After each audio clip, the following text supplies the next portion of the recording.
So there's a story I heard at a conference, World Summit. Ifoma Ude shared the story of how she visited her mom's place and there was a fence. And her mom was testifying to the fact that the fence was built by her brother. And she recollected how she always financially supported the house with money. But they were using the money for food. What they can see in the house is fence. What she did is not visible or tangible. They have eaten it. So the lesson for her was that a lot of women put their money in the intangible. And when the tangible things are being listed, it is Oga built the house, Oga bought the car, Madam supported school fees, Madam supported food.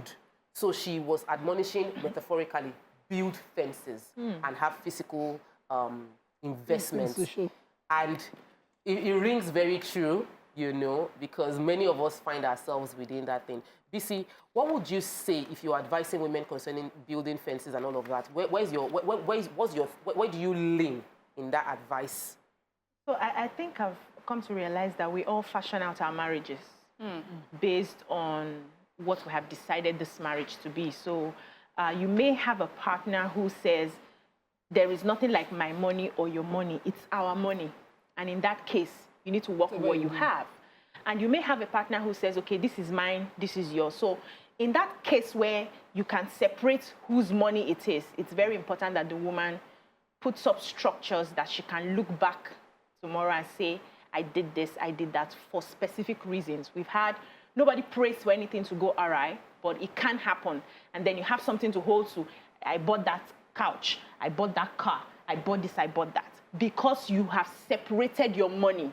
So do not feel that if you can separate your money, that if something happens tomorrow, somebody will be there to share certain things to you. It may not happen that way. But if you're in a situation where you have pulled resources together, nobody knows, like me now, nobody knows who owns what. It's not anybody's car, it's our house, it's our this thing. It's important that you have an understanding with your husband that as you're buying the tangibles, let's take, for instance, my money goes into the feeding. I support with the feeding. As we're buying the tangibles with his own money and paying the fees and all of that, some tangibles are bought in my name, in our name, in his name. So it's just like balance. Everybody feels we are adequately taken care of. So right now, I do not have a sense of this is my money. I don't have that. But I know that there are some certain properties that I have in my name.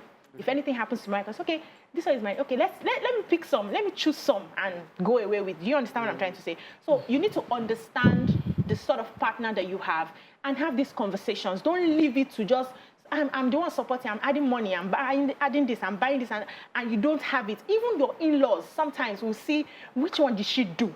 We have that in African culture where they come in and they're like, what did she do? What did she bring? She came from her father's house empty-handed. We have those sort of comments. So, and you did not come empty-handed? Walai, you did not.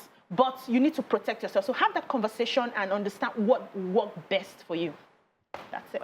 Finished? No. You have said it from A to Z. No. So, but you see, there are cases where... This is where me, I want to see my own. Yeah.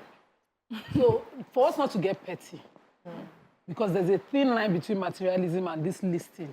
I recently counseled a young lady who, upon the first fight, was saying, don't touch my chair, don't touch the bed, don't cook on my stove and all of that with her husband. And she didn't even know how bad it was, you know, hearing it. That we don't get, I personally don't itemize anything, but I know what I bought. And I pray, I know. You don't write it down. Not even in the heat of argument do I refer to it. But I keep a list of it in my mind to encourage myself, because I don't want to be a wife attachment on the side. I don't want to be a parasitic spouse. But I want, you know, would never list it in a way that it will be a point of argument in case of anything. And God bless husbands who are bold enough to say to family, this is an asset to me. If you want me to run a list of what Madame does in this house, so that they can shut up, because this comment you made is like clappant. If there's a woman in Nigeria that has not heard it, she's a lucky person. She's lucky. Because they will remind you, when you're coming from your father's house, even though you carry box, gold, everything, nobody sees it. They will say, you came empty-handed. And if there's a lie... You came very skinny. Of course, and now you have I was a size 8. I All of skin us it are dry. like it. So if you came dry as I came, everything dry, you of course you would have been fed by your husband. Of course. But traditionally we see Africans, they make comments that can be depressing to women. So you have women who, when they do things like I do, keep a list of it mentally. My achievement. I remember when I made partner in my firm and I was able to pay my partnership. And my husband's goal was to pay for me, but I was saying in my mind, I will not take money from you. And the moment I was able to pay it, I came and I saw he wasn't happy. He wants to pay everything for me. Oh. I was saying to him, this one does not even know how I feel. As in my head now, I feel like metal, as in 3 women in one body. So it's important that, you keep it, but never rub it in. You must learn that thing. But you must, as a woman, strive to do certain things. Of course. You must have something you strive for. So that metaphor of the wall, where I wanted to go, was about the children and parents. Can I go? Okay, you Yes, please, Mariam, I really want to. You can have that floor when you talk about it. Okay. So I feel like BC has handled the A to the Z for the marriage. And Nima has also given, perspective on how a woman would also feel when she builds fences. But I also want to take it to the fact, to a parent-children relationship, because we see it a lot. We find the child who stays home with the parents, taking care of them at old age, cleaning after them if they're in hospital. In the end, that child is not even given as much respect or appreciation as the one who is living abroad and sends dollars once in a while, and sends the TV set and builds the house. But that one that is constantly there.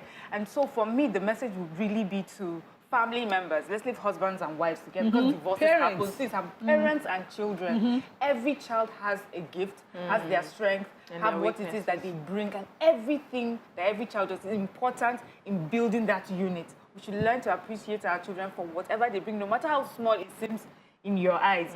In the Bible, it talks about having like different fingers. Some are small, some are, big, and everyone plays a role. If you take out one, it will affect the role of the other. Yeah, so for me, that is what is most important. Let me take it. I like what you just said, but I believe that we are putting a responsibility on people by our humanness.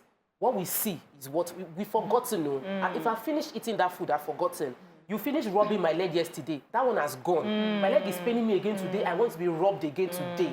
So I think that even you going through that place must be intentional. You must understand that I've done this opportunity cost. So, mommy, I'm not giving you money, but I'm giving you my service and my service. And have that conversation so that they understand and you put your service in perspective. Because when you don't mention it, they just take it as you are doing what you should do. But they don't see it 2 days after. It's the person that's the TV. We are watching the TV. We always watch TV. We remember that your younger sister from Canada sent us money to buy this TV.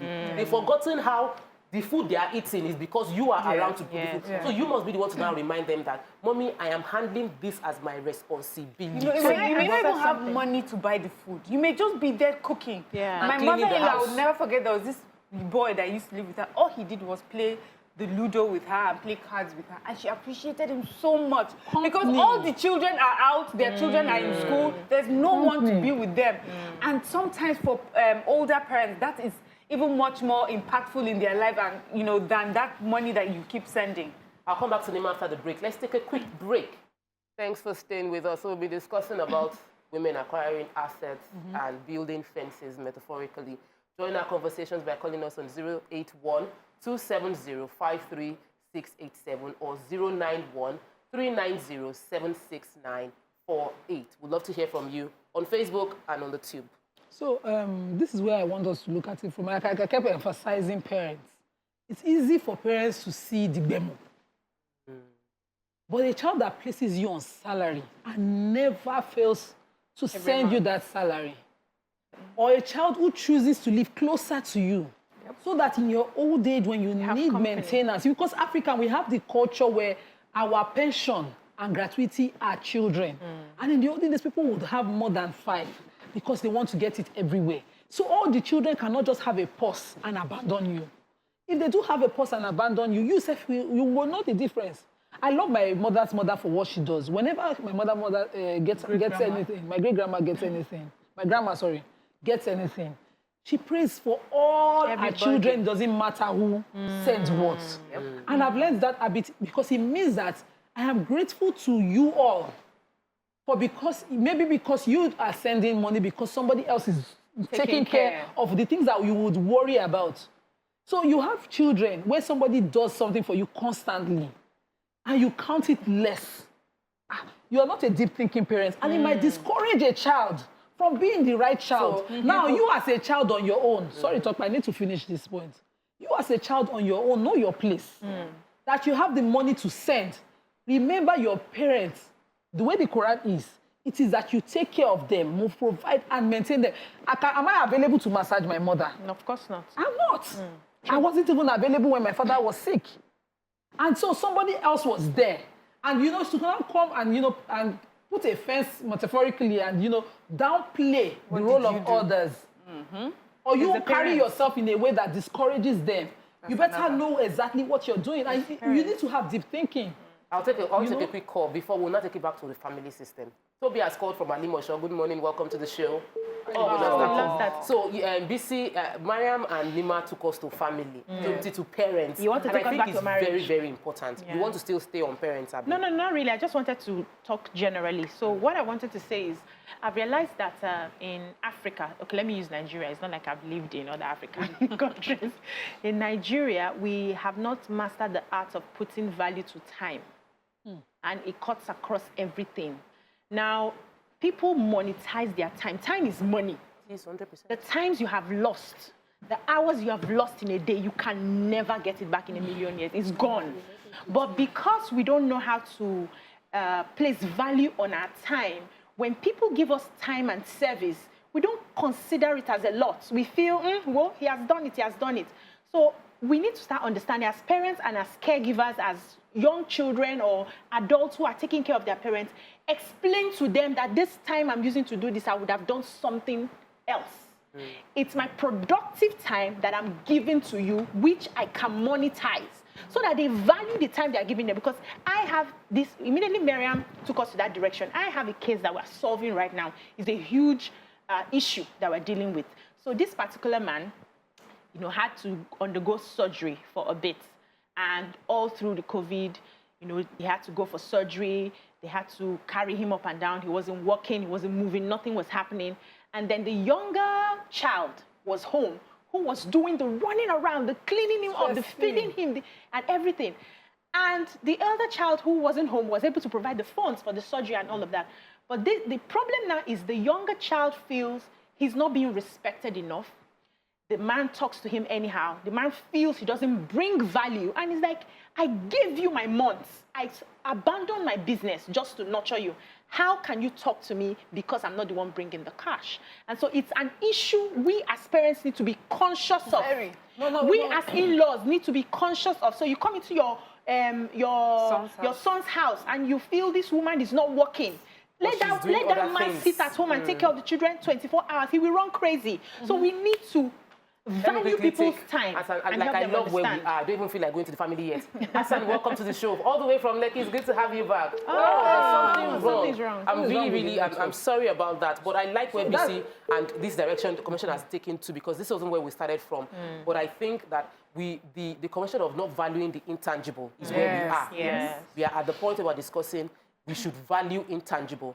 People that have sacrificed their time. That listening ear. That person you can call that will be telling you to be well, that will pray for you, that will pat your back. That person is as valuable as the one that will call you, that you call and will send you money. But we tend to see the one that will send us money as the one that is giving us something. And the one that is listening to you, you can talk for the next 30 minutes and the person is, that person is also taking something from you. So that's you've taken it to friendships. Because we do have that sort of friendships. We have a group of friends, but there's one that probably does not have the funds that the rest have. And somehow that person is the listening ear. That person gets you. Your mood changes a bit and she's like, are you okay? Just a whisper, are you fine? I'm good. The others don't notice, but when you are traveling we are going to Atlanta. Don't worry, I got you sorted. That person is just as valuable as the other one that understands, that may not be able to give funds, but she's there to listen, she's there to pick up the pieces when you're overwhelmed. And when we take that, when we do that amongst ourselves as friends, we'll take it. Okay, you have a call? Yes, Hassan is back. I don't want to miss this call. Welcome to the show. Good morning. Good morning, Tope. Good morning. Good morning. Morning, sir. Please, this issue of taking care of the parents, I have two messages for the parents and the children. I disagree with parents that look at taking care from the angle of somebody sending money alone. That guy or that lady that is with them, taking care of them, is very, very crucial and very, very important. The same way the guy sending the money down. And sometimes I disagree with you on something. You say when you are doing it, you tell them that, look, I'm giving you a demo, I'm doing this and doing this. No, you don't need to say that. The reward belongs to God. They took care of you when you were a child. They tolerated you. You understand? So when people are looking at this tolerated care from the angle of money, they are listening. Everybody plays a role. The one that has money is the kind of division of labor. You understand? This one sending money, this one taking care. And without that guy or that lady taking care, that money will never get anywhere. That money is useless. So this issue of sacrifice to our parents is a priceless thing. Don't even say to their face. Don't show them you are doing for God. Okay. Thank you so much, Hassan, for your contribution. I was going to jump on what Hassan just said, because in the Quran, you don't have a right to remind your parents what you have done. No, but we're not talking about parents alone. No, we're talking about we're talking about generally. And also not list to them if it's about money as well. So when that's why I said it is the person who finds themselves to be on that, who should comport themselves in such a way. You don't have to push your sibling in any situation to have to recount what they have done. And parents too should not have a money mentality, because someone with a money mentality will think that last born is not doing enough. Yeah. Because if you will leave that last born to go out, you say if you will marry second wife, they say that society is a reflection of family. And many times here we talk about how our society seems to celebrate money, and we're so money conscious, over kindness, over empathy, over value from friendship. And it is because in our homes, we're showing that to our children. Exactly. We're saying the one that is bringing the money has more value than the one that is there, right there, and doing other things. We're not even trying to pit anyone against each other. We're not saying the one that is providing the presents is better than the one bringing the money. We're saying they're all valuable. And when we look at it that way, in our society, we reflect as a country. We reflect in the sort of gifts that we give each other. We reflect in when we're celebrating each other, what we think will be more valuable and impactful for that person and that person's community. When we think that way, when we come from a community of people who are a bit different from us, we will think differently what sort of thing we want to build in our community, what sort of things we want to provide for them. Now, the part where he says you don't remind your parents what you have done for them. Even in friendships, you don't call out to your friends, after I did this for you, I did that for you, and I did this for you. We don't remind each other. You just do it for yourself. And then if it does not work out, it does not work out. You take yourself and your dignity away from that position. Exactly. Let's take Joshua's call. Joshua, welcome to the show from Akomodio. Good morning. Good morning, Tope and the ladies in the house. Good morning. What you're discussing is, I want to take it to friendship. I have a friend that when we became friends, I really don't have anything. But he has this group of relatives that stays abroad. So each time they come around, they want to go to the embassy. I'll be the one available to take them, because I stay in Lagos. He stays in Lagos too. But because of his business, he's always busy. So I could remember on 2 occasions, I left my house from Akomonjo to Water Carrington. I left my house around 4 in the morning. We understand what happens in Lagos when you leave very early. Yes. I went there, we left Water Carrington. From Water Carrington, they told us you can't submit there. They gave us another place on the island where we went to submit. That is one. The other one, the auntie was going back to Canada. And I had to follow her to the airport. In the process where we're trying to package luggages and all that, I had a buster to the custom officer that slapped me in the departing lounge. So, during my wedding, late last year, I had issues with this guy. And he reminded me that I used to give you this. I used to do this. You've not done anything for me. But when I remembered all the things I went through, the times I'm out odd hours because of him and his relatives, I just felt, and now the friendship is not as before. The truth is, we don't need to remind them what we've done for them because we're growing and we just need to leave everything for God. Yeah. That is just it. Joshua, you know, this friendship issue is a really, really huge one. That person that helps take care of your children, the one that helps you do school runs when you can't make it, you know, and we just think that she just helped me. You know, I think that many people watching this show now would revisit those things they said and those things they did. And even the parents can build the family more unitedly around the value each person has, as opposed to how much each person is bringing to the table. But let me scatter this conversation. Yes, we need to go into the family. Okay, you see, all my housewives that are adding money to soup, I want to come and meet you. I want to shatter that table. So I had advised someone, I think it should be 5 years ago. She's someone in this TVC, and she was telling me, oh, money for food is so expensive that my husband gives me money, but it's just like I want to buy that oporoko head. And the money they give me cannot buy. And the oporoko head is one that has the flavor and all of that, so that she's always adding money to the food. And I said, don't add money to soup in the house again at that table. And I told her, I said, the reason for saying this, you can agree with me or disagree with me, you are welcome to call us and put it on the comments, that put your money in something everybody will see. Pay for the decoder. That everybody knows that Madam pays for decoder. This is what she does. Madam does this specific tangible thing in the house. Because what you are doing, he might forever think his money was enough. Even when you tell him, the assumption most men have is that women always package small from inside the money for food. The conversation is not around the fact that mommy is always adding. They believe that women always save. When you give them that monthly allowance, they always keep for themselves. But in most cases, when we talk amongst ourselves as women, we always add. Yes. And it's not tangible. Yeah. But when you calculate what it is in a month, it's a whole lot of money. So do you agree with me or you are not for me? So, you know, we always add money.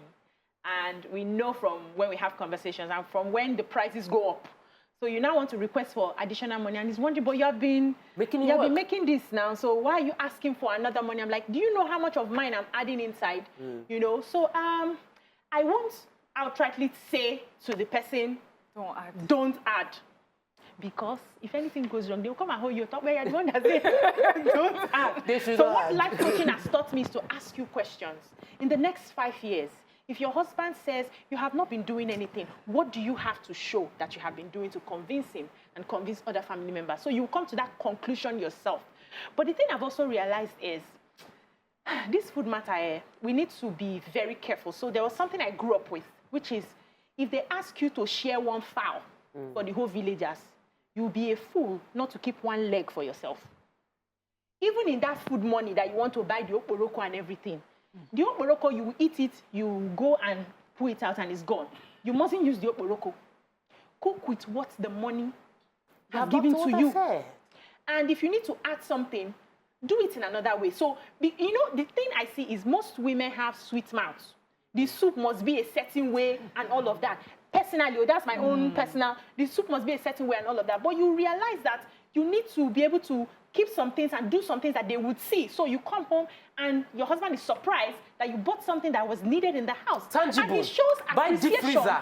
Save your money, buy deep freezer. Please go ahead. I just want to label this women. They are the women of my mother's generation. When their rapper is doing like this, they are something. Yes, the women that are doing like this. Okay, so what would you tell women that maybe it's not? I have a caller, please. Okay. We have Abby from London. I'll come back to Mariam after the call. Welcome to the show, Abby. Good morning. Morning. It's a very good topic. But what I just want to say is just in bits. One is the fact that as a child, if a parent takes care of the child, the hustles of taking care of the child itself, it's timing. My wife takes care of her kids. And the stress it takes taking care of these kids, because that's what our profession is. It's very, very stressful. That I have to come in sometimes. So if you now look at it the other way, when you grow up, when your children begin to take care of you is also the same thing. Yeah, true. So we have to look at what you are doing now and what will be done to us, because we are still on this journey of life. So anybody looking at the way of I did this for me, I did this, it's just a waste of time, because you are still going to get to that stage also as a parent when somebody come and take care of you. That's my contribution. Thank you so much for your contribution. Okay, so how about those women who it may not be food that they put it in? Because I found myself in many situations like that where, okay, it's the holidays and my husband is like, well, I'm paying for summer school or something, but I want my children to learn swimming lessons. But I've seen that he's done so much, and I put it in swimming. I put some of my money in swimming lessons. That's tangible. I put it in ICT. That's what you are calling. It's not everybody. It's not tangible. It's just in the children. Maybe in the future we'll show. Remember. But as of today, you may not see it.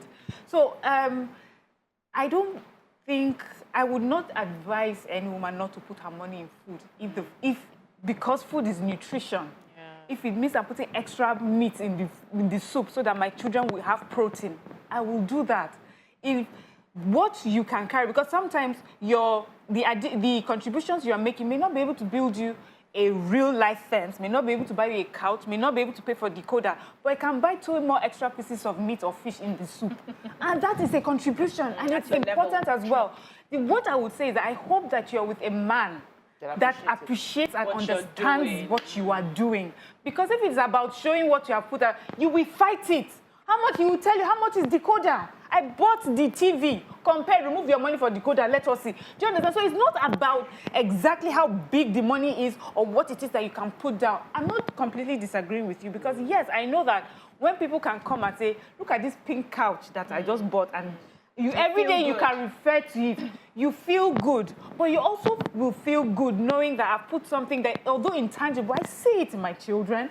I see it because when my in-laws came, my husband didn't have any money, but I was able to buy extra bottles of soft drinks for them and they didn't know that was not my husband. But I made everywhere. Those are just as important. So for me, what I would preach is that everybody in a relationship understands the value and the importance of the intangible as well as the tangible. We really understand. Yes. We're living in a society, honestly, we need to, this is a table that I feel should be on the floor, like it should be broken, because we live in a society where most of our parents, the average mother, like in the 90s percentile, contributed intangibly to the household. Yeah.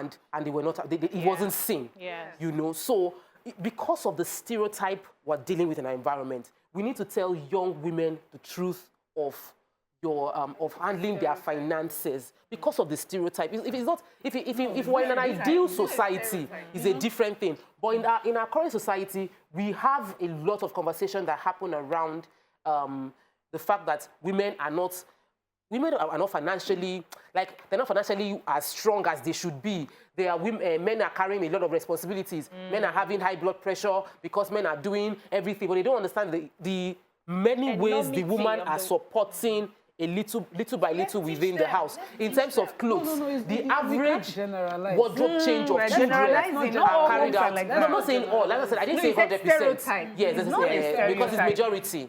No, because first it starts with the mentality of the woman. You know, when you don't feel secure in your marriage or your place, because you know your spouse or some people around you will not make it count. So I saw my mother work. I saw my mother work, and I saw my mother give up work when we became teenagers. I knew my father would say, I will give up work because I don't want to live in certain cities to raise my girls, who were girls. And my mother at some point thought, these conversations are not happening, I'm not connecting with them, gave up everything. And so nobody sat down to write anything. But in the conversations that I heard each person say... Because your father was appreciative. You know, so even towards the end, and my father would say, enough of you people stressing my wife. That's to family. That 30 years of marriage, every day, my wife. No. So he will no longer accommodate comments from my aunties about how my mom did not, do everything for them when family visits, because she had done too many things for them. In the past. So sometimes, but nobody will sit down and write it. So you don't really have to. Me personally, I don't worry. I think when the time of such conversations come, I want to trust that it will take care of itself. Because when you start to preempt a problem that has not come, No, wisdom is No, profitable now. to direct. You're supposed to have Let me foresight. finish now. Tonio, welcome to No. the show. Good morning. Foresight. You must see ahead. Why say I heard the negative though? No, prepare for everything, all circumstances. Tonio, welcome to the show. Good morning. Good morning. Morning. Hello. We can hear you. Okay, good morning, man. Good I'm morning. so happy to talk to everybody today. It's been a while. I've been looking forward to talk to you for many, many years. Wow. Welcome to Mr. the show. Tope, Adia, Mariam, and Disi, and Morayo, and Sister. I'm so happy every one of you. Oh, thank You are you. looking beautiful. Thank you. Sorry, I really don't want to contribute much to this topic today, but I just want to talk to Tope one about your family. I know that one is a private conversation that we'll discuss offline. Yeah, so I wanted to say that the first principle of marriage is working as a team. The conversations to be around, we are playing for the same team. Whoever brings more, whoever brings less, we are working together. We all have our different roles, and we should support one another in carrying out those roles. Unfortunately, that's not the reality of some people in their marriages. So you would not have a blanket mind to say, because we're supposed to play for a team, and you're advising somebody who is in a marriage that they are not playing for one team. They are struggling in that marriage to everybody, just hold your side. And you say, okay, just leave it to God and just, live your life like you are playing for a team. It will bring disservice to that woman or that man. True. Because we've seen cases where things went away, everything just scattered and everybody had to find their direction. Nobody, I've said it before, nobody prays that it will happen. But what if it happens? So understand the man that you're dealing with. And there are certain conversations we need to start having. I'm happy that we're having this now with our different perspectives. We need to start teaching spouses on how talk about these things. Exactly, on how to talk about it, on how, open your mouth, say your mind. This is how I feel. You're not valuing what I'm bringing in. Is it because I'm not bringing in the cash? I'm doing this. Have that conversation. It's not about listing what you are doing. There's no point about listing. But have that conversation because the person may have taken that radio cassette that played in his parents' house and saw what happened in that house and is replaying it in his own marriage. He doesn't understand how to better appreciate the wife. It's not his fault. He feels I'm the man and you are doing nothing the way he has heard his father say the same to his mother. So when you have that conversation and you break it down, that we are working together. I'm actually playing working this role. but you are playing this that thing role. is about consent. But it goes even beyond. It goes Okay. beyond the spouse himself. We are talking like they are dealing with just one person. In It's not Nigeria, the family. you are not dealing with one person. What if the man, God forbid, the spouse moves on, and then all you have is the soup you cooked all your life, and all the property the man has is in his name. Yes. So you now have the brother to now come and say, unless you marry the younger brother, you don't get anything, and you did not build any fence. You were building soup. You're creating a story. What scenario? Hey, Nima, you have handled these cases. No, and we win them. We win them because no court will just. Who is the brother again? Okay. I like that. So BC is my I was name. going to answer to you that I agreed that wisdom is profitable to direct. So when you're in a relationship, once you see say you and your husband are in discordant, say your marriage is not a regular marriage. So you have to. That's your case is not the general case. True. In a general case, somebody provides, but you're a team. That's what everyone. No, Nima, I'm not saying you should not provide. I'm saying define your provision. So if I'm handling food 100%. My husband knows that my responsibility in this house is to handle food. But what we do most of the time is that we don't have a defined responsibility. Your husband puts money everywhere. You are just supporting. But when we define, everybody knows this is my KPI. I'm handling this thing. I handle school fees. I handle food. We handle rent. In this house, this is how I've analyzed our finances. Or we have put all the money together. We are judged before like this. Yeah. Not that we put money together. The next thing I hear, you send money to a family member. And something, you are building house in secret. If we are one, we are one. If we have agreed on a certain way we do our things, if you don't define it, there are no rules. There's no prayer that I say. I say prayer all the time. I say, God, if life happens, give me strength. Strength not to fight, strength to recover quickly. Because you see these things, I'll move on quickly. Yeah. You see these things that you're saying. You sometimes in trying to understand your husband, you can misunderstand your husband. You see, some people don't put things in compartments all the time to make it make sense.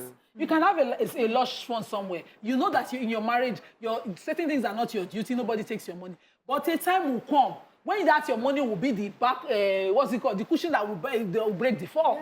Yeah. So you see, it's not one size fits all. It's not a one size fits all solution. Wherever you are, find your solution. And as a woman, choose your path.